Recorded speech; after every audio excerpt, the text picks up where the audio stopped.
What's going on, everyone? This is John from Build Better, and today we're going to do a Green Goblin deck tech.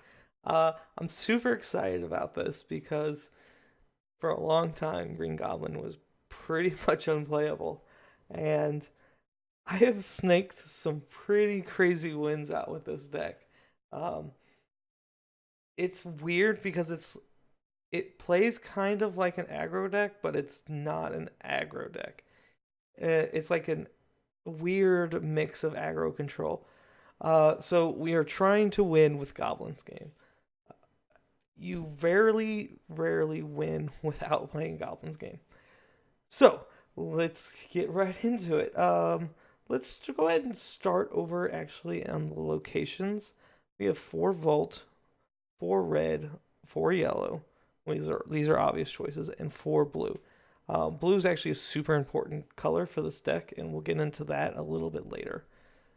Let's go over to the plot twist real quick. The 3 Metal and Fire, pretty easy choice, good little combat trick.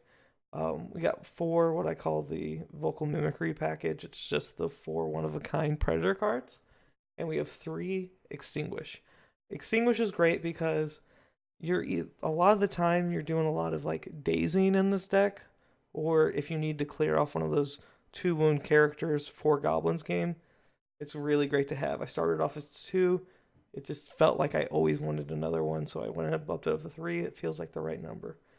Um, if you haven't caught it already, we're playing Predators in this deck. Our equipment, we have the 3 active camouflage, which has been really good on our flying MC, but the real all-star in the Predator, the reason we're playing Predator, is the net launcher.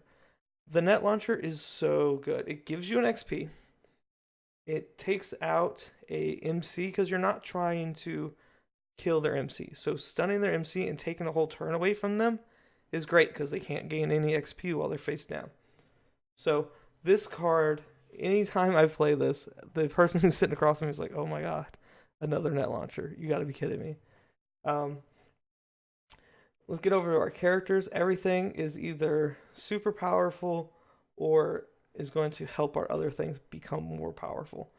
We have 2 Falcon drones, which are in here for our 3 Falconers. Usually, you're using the drone when you put the net launcher on the Falconer. Sometimes you just do want to move your opponent's characters to either slow down the game or make it so that their support characters are able to get to them. He's super diverse in how well he plays. So I really like the Falconer. We have 3 Captain Swain. Captain Swain's great because you're lowering the superpowers of your other support characters, which you will see that we have a lot.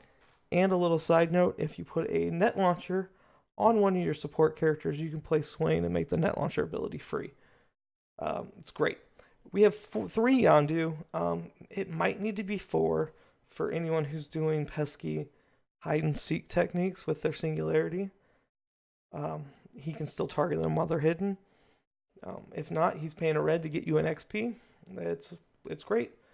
We have 2 trackers in here. This is kind of a necessary evil, I guess. We're playing it because we're playing 3 colors, and we really want Predators in the deck for our over-the-top equipment, and the plot twists are just great. So we went ahead and put 2 of those in there. Our best 2-drop is actually the Primeval Hunter.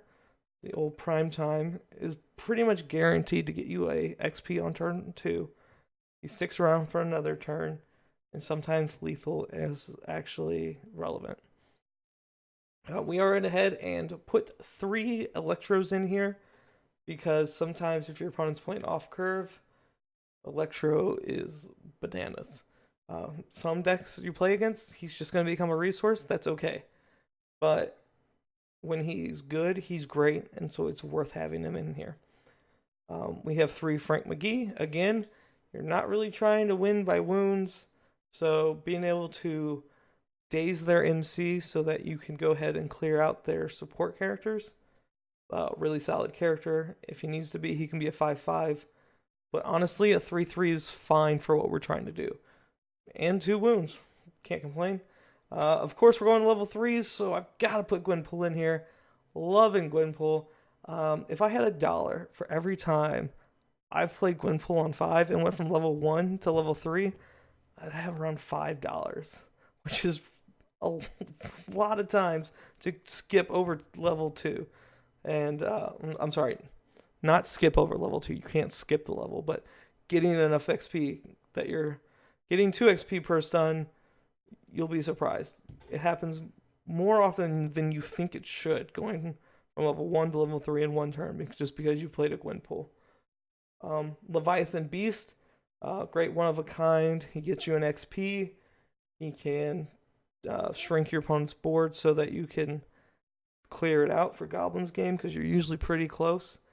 And the dual maul Leviathan, you don't always play them. Usually you're winning about 6, but they have to commit so much to their board that usually if you recruit a dual maul Leviathan, you can win with Goblin's game because they don't have any cards in their hand.